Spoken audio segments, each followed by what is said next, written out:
Hello good morning student.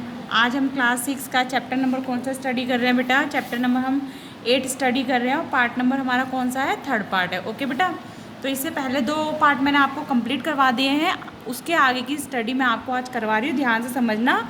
ठीक है, आगे इससे पहले की स्टोरी तो आपको पता ही होगी कि मैंने आपको समझाया है। ठीक है, भारत सरकार द्वारा अपनाई गई नीति के अनुसार देश के 33% भूभाग पर वन होने आवश्यक। विगत दशकों में वनों की अंधाधुंध कटाई होने से वनों का क्षेत्र घटकर 20% से भी कम रह गया है। वनों की इस कमी की पूर्ति हेतु सामाजिक वृक्षारोपण कार्यक्रम व्यापक स्तर पर चलाया गया। इसके अंतर्गत सार्वजनिक भूमि पर विविध प्रकार के वृक्ष लगाए गए। जिन क्षेत्रों में वनों का विशेष रूप से अभाव हो गया था, वह पुनः नए सिरे से वृक्षारोपण किए गए। इसमें क्या बताया गया है? इसमें बताया गया है जो हमारा धरती का प्रतिशत होता है वो कितना होना चाहिए? पर्यावरण का 33% होना चाहिए। पर अब जो लोगों ने अंधाधुंध किस चीज़ की कटाई करते जा रहे हो?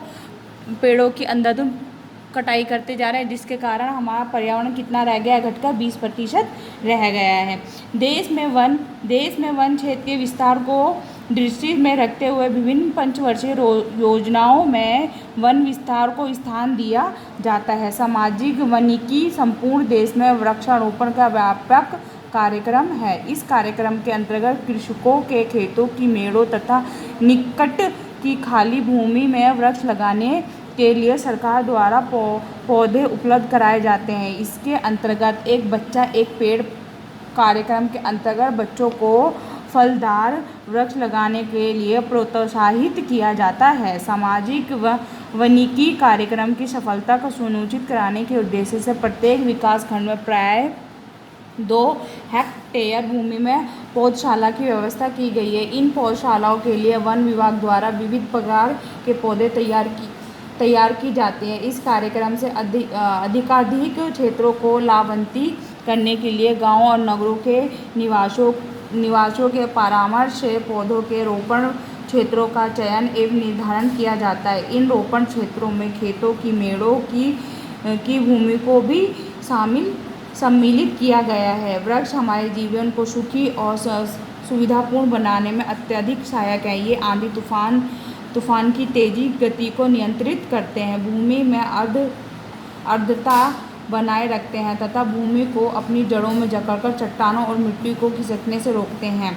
इनकी कमी होने पर वर्षा कहीं अधिक और कहीं कम होने लगती है। देखो इस मैंने यहाँ से लेकर यहाँ तक आपको पढ़ाया है, इसमें कितना बताया गया है जो पर्यावरण हमारे किसमें सहयोग देते हैं, बहुत सारी चीज़ों में। जैसे आंधी तूफान आते हैं, उनकी गति को धीरा करने में भी देते हैं, और यात्रीगण जब इधर से उधर यात्रा करते हैं उनको हवा देने के लिए उनको क्या करते हैं, उनके रास्तों में जहाँ जैसे बस ट्रेन होती हैं वहाँ किनारों जो रोड की मेड़े जो होती हैं वहाँ पे क्या उगाए जाने चाहिए?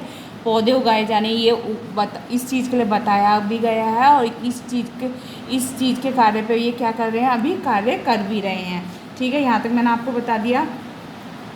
और यहाँ पे बताया गया है कि इनकी कमी पर कहीं वर्षा अधिक भी होती है और कहीं वर्षा कम भी होती है, और बाढ़ आने का खतरा बन सकता है और बाढ़ आने का खतरा बन सकता है। ऐसा होता रहा कि कहीं ज़्यादा कटाई हो गई और मतलब कि जहाँ पे वृक्ष ना हो तो वहाँ पे बाढ़ आने का भी खतरा हो जाता है। वहाँ की वो जो वायु होती है वो भी शुद्ध नहीं रहती, वो भी आदूषित मतलब कि अशुद्ध हो जाती है। वनों तथा परिवेश के हरे भरे पेड़ पौधों का सर्वाधिक महत्वपूर्ण कार्य प्रदूषण को रोककर वायुमंडल में संतुलन बनाए रखना है। यह वातावरण में विद्यमान धूल कणों को कम करते हैं तथा पर्यावरण को स्वच्छ बनाए रखने में सहायक है।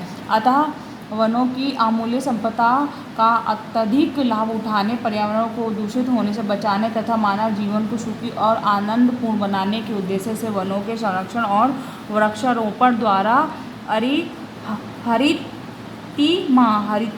संवर्धन अत्यावश्यक है। इसी में मानव जीवन की सुख समृद्धि निहित है। तो बेटा ये मैंने आपको 4 चैप्टर कंप्लीट करवा दिया। इससे संबंधित प्रश्न मैंने आपको लास्ट क्लास में बताए थे। वो क्या बताए थे? क्वेश्चन आपको खा कंप्लीट करने के लिए दिया था, तो आज आपको खा गा घा करना है।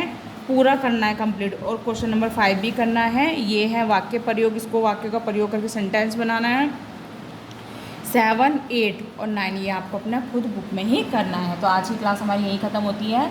नई क्लास में नए चैप्टर के साथ बच्चों मिलते हैं हम।